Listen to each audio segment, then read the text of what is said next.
내야 гэж юуны хүн би тапхын өнөөдөр хэлсэн багтаж байгаа нэг хүмүүсээ энэ нэг ойга савран гэдэг Europe Туаза модель хэсэг хэмжээний менежер гэдэг энэ хүн байгаа. Миний нэр батхан адвокатын өөрсдөө сайн бигээр сайн маргааш. Өнөөдрийн бидний хэлхийн багтаалыг хийж байгаа зорилго нь болохоор та бүхэнд Монгол улсад ажлын эсрэг хэрэгжүүлж байгаа бодлого үйл ажиллагааны талаар хийсэн энэ тус сүлжээнээс хийсэн үнэгээний тайлбар яг өнөөдөр ингээд олон нийтэд болж байгаа. Энэ тайлбарын дүн танилцуулах зорилготой байгаа. Тэгээд яг энэ сүлжээнээс ирсэн хүмүүс маань та бүхэнд тайлбарын гол үр дүн зөвлөмжүүдийн талаар танилцуулах хүн би орчоо яагаад бид нар энэ сүлжээнд ирсэн бэ гэдэг талаар хэлсэн бэ гэдэг талаар маш хурдан танилцуулах гэж. Монгол улс тус сүлжээнд 1912 онд ирсэн байгаа. Үүнээс гадна Монгол улс Аз номхон дата ажлын эсрэг сүлжээний бас гишүүн улс. Тэгээд бид нар яг 2012 онд энэ Туаз зүүн Европын улсад шинжлэх болсон бэ. Энэ сүлжээнд элсэг болсон бэ гэхээр тухайн сүлжээний хэрэгжүүлж байгаа үйл ажиллагааг бид нар нэлээд судалж үзсэн. Тэгээд энэ үнэлгээ хийж байгаа байдал нь бас тухайн улс орны ажлын эсрэг үйл ажиллагаагаа эрчимжүүлэх нэлээд хэрэгтэй байж болох байсан учраас бид хүсэлтэд тавиад энэ сүлжээнд илсэн байгаа. Мөн дээрээс нь олон улсын шинжээчд энэ чиглэлээр нэлээд нарийн мэргэжсэн улсууд энэ үнэлгээг хийдэг байгаа нас биднээс нэлээд давуу тал харагдсан. Яагаад гэвэл магадгүй энэ тайлбар Монгол улсад анх удаа ажлын эсрэг хэрэгжүүлж байгаа бүх салбарыг үйл ажиллагаа бүх салбарыг нь хамруулан үнэлсэн юм анхны бичмэл тайлбар гэж хэлж болохоор энэ цогц тайлбар гарсан байнамаа. Тэгээд бидний бас өөрсдөө бусад улс орнуудтай харьцуулах ажлын эсрэг Нобель конвенцэд илэрсэн тэр конвенцийн шаардлагуудыг биелүүлэхэд бид нар цааш бас гишүүн улсын хувьд юу хийх шаардлагатай гэсэн тэр зураглалыг гаргаж авахд бас биднээс энэ тайлбарын зөвлөмжүүд, тайлбар хийсэн дүгнэлтүүд нэлээд хэрэг болох юм дүгнэлтүүд гарсан байгаа. Тэгэхээр ойлгоо самраан та бүхэн гол үр дүнг танилцуулсны дараа та бүхэн асуулт асуугаад хариулт аваад харилцан ярилцаад явъя гэж.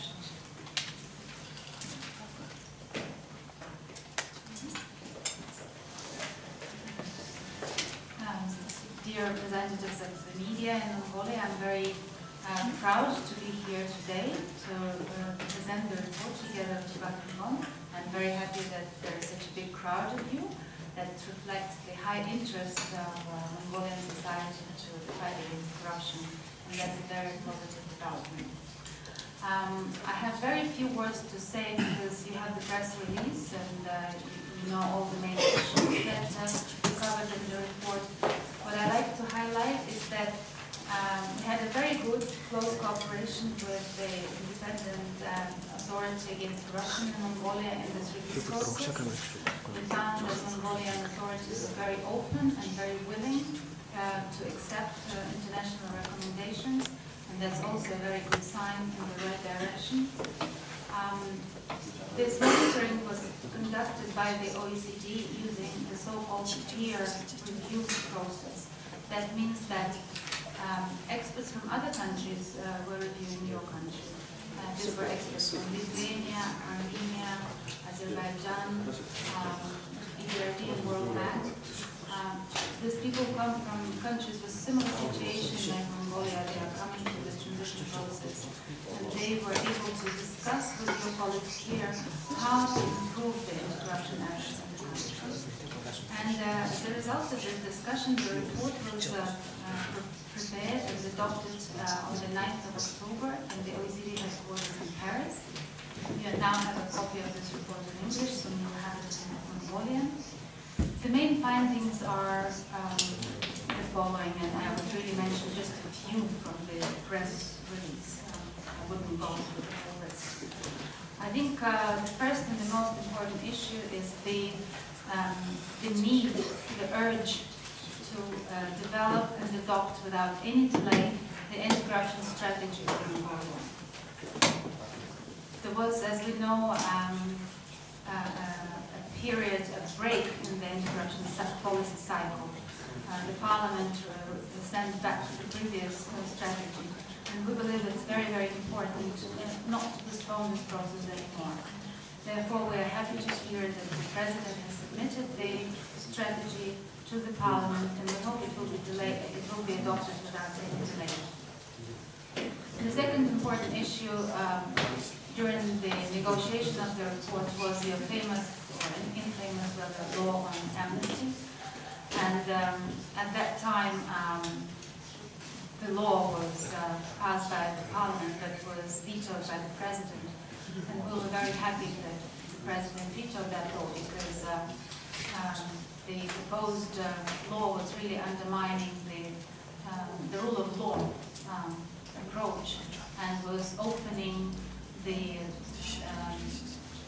danger of leaving the suspects or the potential corrupt criminals unpunished, and was undermining the authority of the independent agency against corruption to investigate high-level officials. So we are all quite happy to hear that corruption crimes were taken out from this law. But we hear that money laundering offences were not taken out of this law, and that's a shortcoming. I would not, as I said, go through all the recommendations. You have them in your press release. I will only mention two more issues. One is that the issues related to yourselves. One of the recommendations in the area of access to information that we add to Mongolia, we suggest to Mongolia, is they need to introduce a mechanism to ensure transparency of media ownership. This, in our view, is one of the important elements of the democratic development and ensuring the right of citizens to objective and unbiased information.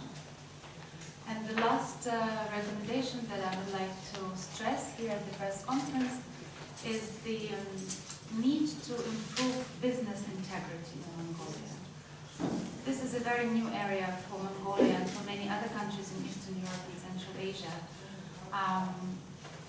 And it's also a very important timing for Mongolia. We know that recently important mineral wealth was discovered in your country, and this attracts important companies and important businesses. Therefore, it also presents an important governance and corruption risk for your country. It's very important now, already at this stage, to make sure that companies will also be actively preventing corruption, not only the government agencies. And we also see that there's a certain resistance from the private sector to engage in anti-corruption efforts. Therefore, we strongly recommend both to the Independent Authority Against Corruption, to other agencies, and to the private sector to engage in a dialogue, to raise awareness about corruption risk in the private sector, and to develop jointly effective measures to prevent corruption in business. I will stop here, and we both would welcome your questions.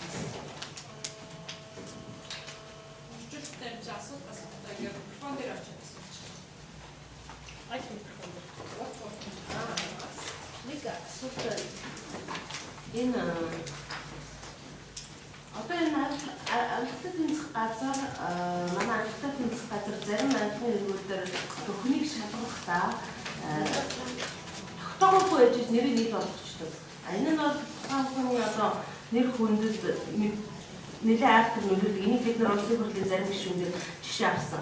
За ийм нөхцөл байдал байж болдго юм уу олон улсад? Энийг та юу гэж бодож байна вэ?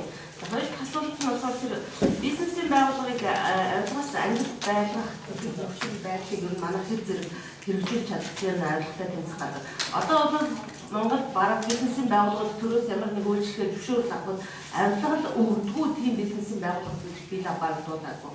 Энэ тал дээр хэр ажиллаж байгаа юм гэж үгүйсэн байна.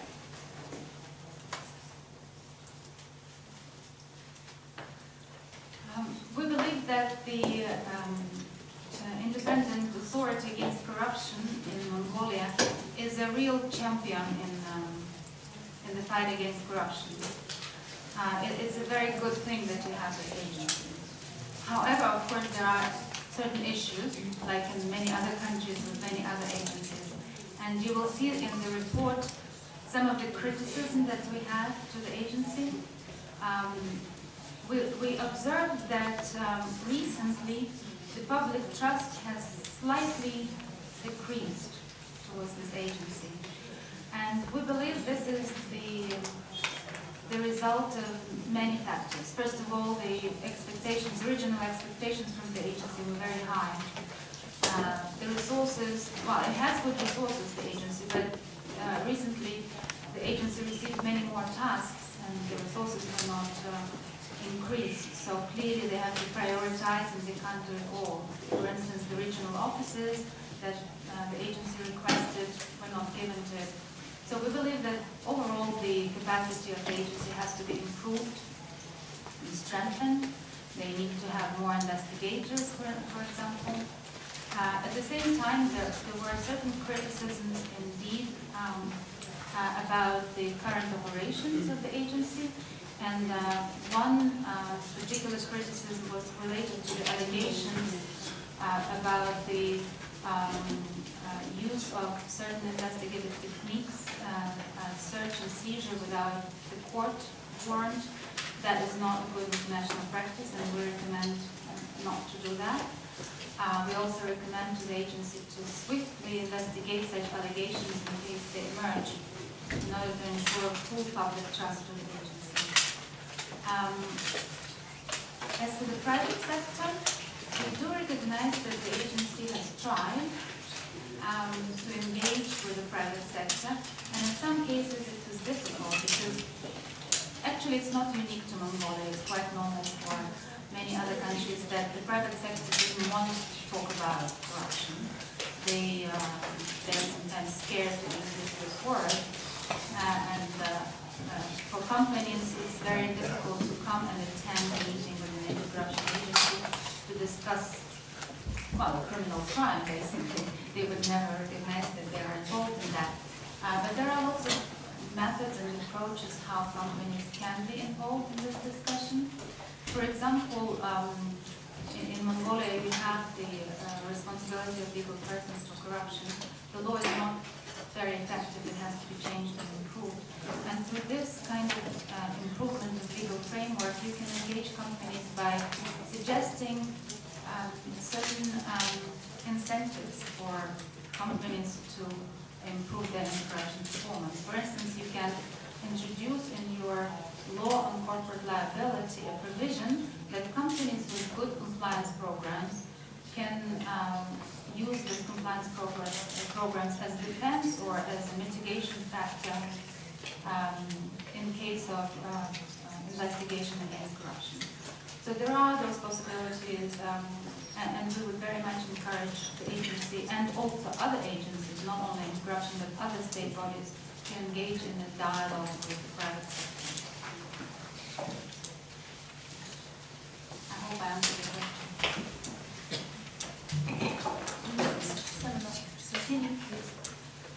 Гэмтнийг зүйлэндээ өндөр ахын тушаалтуудыг олцсон гэмтнийг мөрдөн шалгах, яллах ажиллагааг орчуулдаг саад бэрхшээлийг ажиллах, нийгмээр илүү тодорхой хийж өгч, яг аялалтай тэмцэх газар шалгаад тогтоох юу асуудал байна. Миний харж байгаа бол аялалтай тэмцэх үн төрийн албан өндөр тушаалтыг тусгаж ажиллаад хэд хэдэн шиг гарсан. Тэгээд одоо саад бэрхшээл болж байгаа юм байна гэж байна.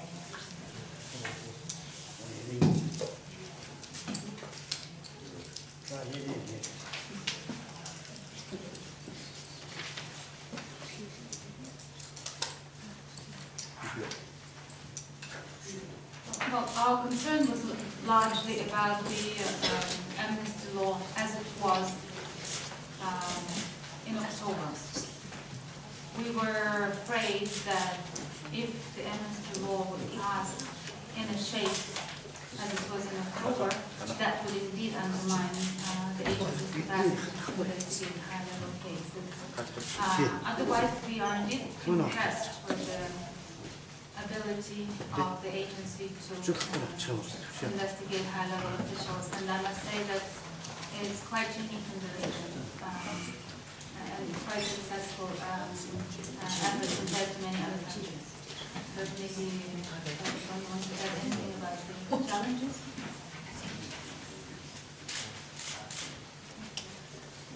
Хууль эрх зүйн орчны хувьд яригдчихсэн нэгүлгээр яригдчихсэн нэг асуудал нь юу гэхээр хадшгүй тогтмол байдалтай холбоотой асуудал яригдчихсэн. Тэр юу гэхээр тийм гишүүн өөр хууль заасан өдөр албан жишээ хуулиар үндсэн хуулиар үндсийг бүтээх хуулиар хадшгүй тогтмол байдал дээр тогтмол их байдаг. Тийм түрээ хэвчээ Монгол улсын өргөн хэрэглэж байна.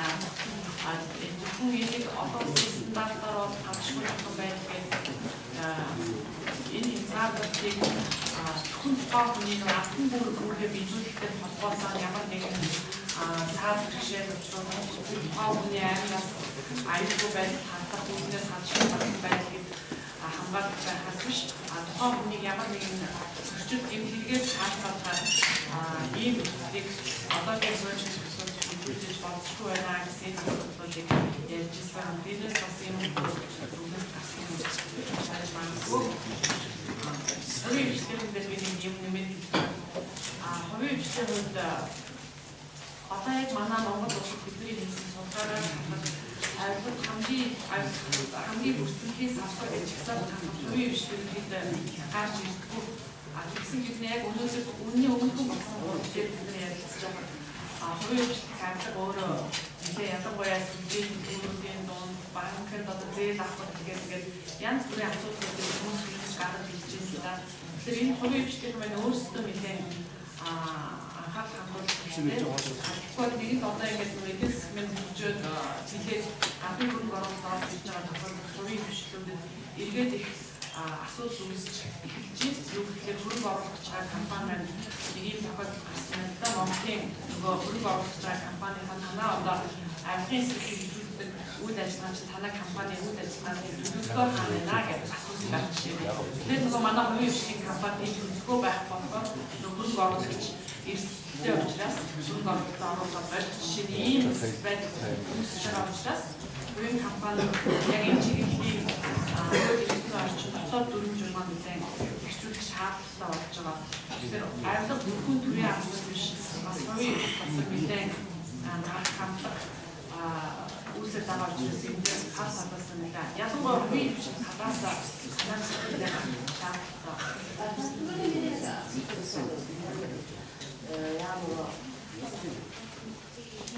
нэлээд өндөр албан тушаалтныг ерөнхийдөө арилгахад газар шалгалаад Монголын зам мөрөдөө тохиолдол нь олон багц. За энэ нэлээд тэр хүний нэр өндөр маш өргөө гэж зарим хүмүүс дараагийн дор гэсэн юм тий. Яг одоо юу гэдэг ерөнхийдөө шалгалт тэсэлд энийг даах хэрэггүй зүйл яг гэсэн тохиолдолд яриад ирэх юм хэлээ. Энийг заавал ямар нэгэн танаа ажиллах одоо тэр үйл ажиллагааны стратеги юм уу эсвэл яг юу яагаад гэвэл зэм бороотой тогтоохоос өмнө заавал жишээлбэл Батхан баяр улсын хурлын гишүүн Батхан баярыг арчилж шалгалаад маш их шууган хийсэн. За тэгээд дараа нь зэм бороогүй болсон. Тэр хүн энэ хугацаанд маш их санаагаар орж ирсэн энэ тохиолдол байгаа шүү дээ.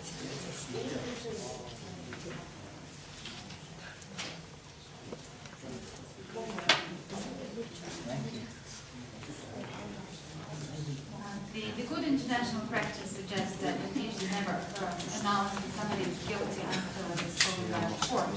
However, information about the opening of the criminal procedures can be open to the public depending on the national legislation.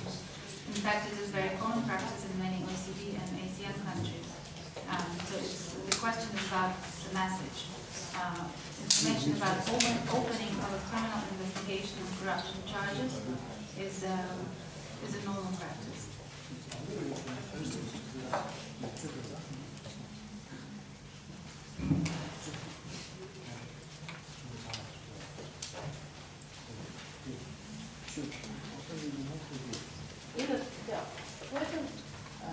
Heute хүрээнд биш зүгээр практик нөхцөл дээр тааж байна үү?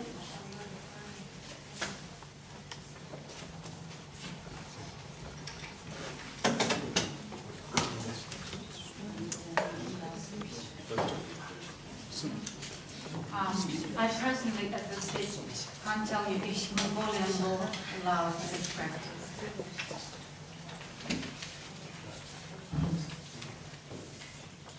Тэс газрын бол ямар нэгэн архивтой хүний шалгаж ирэхдээ прокурортой нөгөө хавц хэрэг нэгдгээс эхлээд прокуророос зөвшөөрлөө прокурорын хяналтанд байдлыг шалгагдаад явдаг.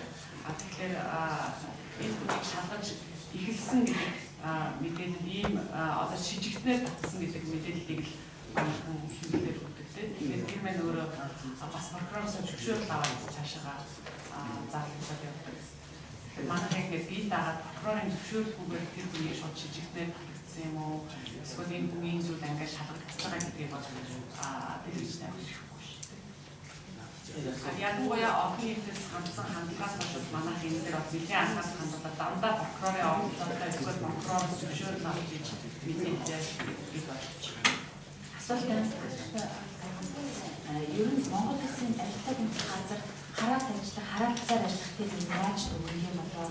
За дээрээс нь энэ олон улсад энэ арилтаа тэмцэх газрын өөрийнхөө хариад байдаг Монгол улсад нөгөө ерөнхийлөгчийн хариад шууд байгаа гэдэг шүү. Тэгэхээр улсын хурлын хариад баслаж гэдэг юм уу? Ийм бас асуудал байна.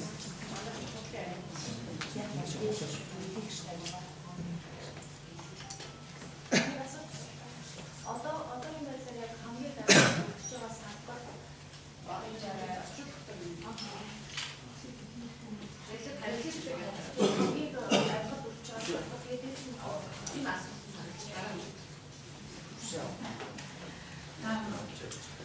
We did assess the legal basis for the operations of the agency, and we found it quite good and strong.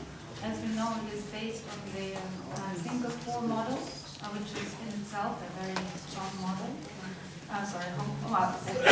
Singapore and Hong Kong are the same models. So legally speaking, there was no major issues. However, the report is talking about the risks of political influence on in two aspects of the agency's operation. One is the appointment of the head of the agency, and this kind of political influence can take different forms, not necessarily regulated by the law. It can be the link between the election process and new parties coming into the parliament and nominating the head of the agency. It can be also the natural desire of a head of the agency nominated in such a procedure to serve his political interests. So we stress that this kind of potential influence should be avoided by all means. We also have noted that there is a big role of the political forces of the parliament in deciding about the structure of the agency and its salaries, and that's not a good practice. The political forces should not be involved in this kind of decisions. Internal structure and salary decisions should be the decision of the head of the agency. So indeed, we do mention these two weaknesses. As for the examples of such agencies elsewhere, I must say that in Eastern Europe and Central Asia countries, we have very few examples of such agencies. For instance, in Lithuania and in Latvia.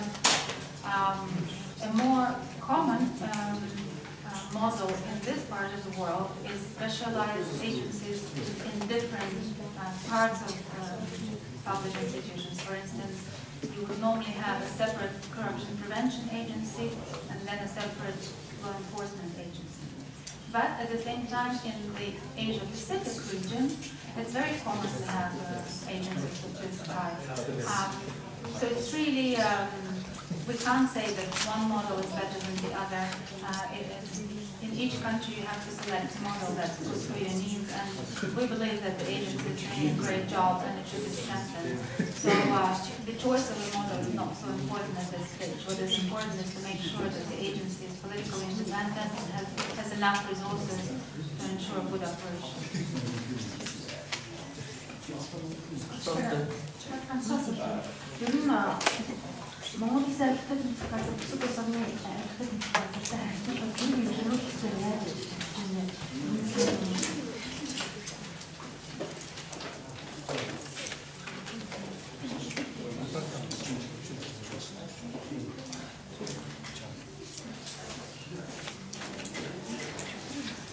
You should remember that the Hong Kong agency, for instance, was established in 1970 something, two or whatever, seven, and your agency was established just 2007. So you shouldn't compare them in terms of number of cases yet, or in terms of their influence and the level of corruption in the country. You can't compare simply on a mathematical level. But I think what we observe in terms of the soundness of the law, the number of cases in general, and also the level of cases that the agency is addressing, is a very good performance. So overall, the performance of the agency compared to many other countries is very good.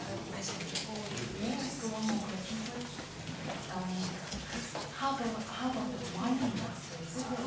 Increase for corruption. Yes, of course, mining industry or any other big boom, let's say, industry is always at high risk of corruption. If you look globally, if you look around the world, many countries that are rich in natural resources suffer from a very high level of corruption. In fact, there are very few countries in the world that don't have this problem. And I think it is very good that we're talking about this today, when this development is only starting, because Mongolia still has a very good chance to avoid major problems. I think if you focus on this sector now, and if you work with the private sector well enough, you have a good chance to avoid future problems. You probably know about the big international initiative, transparency, the EITI is called. It's a transparency initiative for extractive industry, and I think it should be a very good framework for Mongolia to improve the transparency in the extractive industry.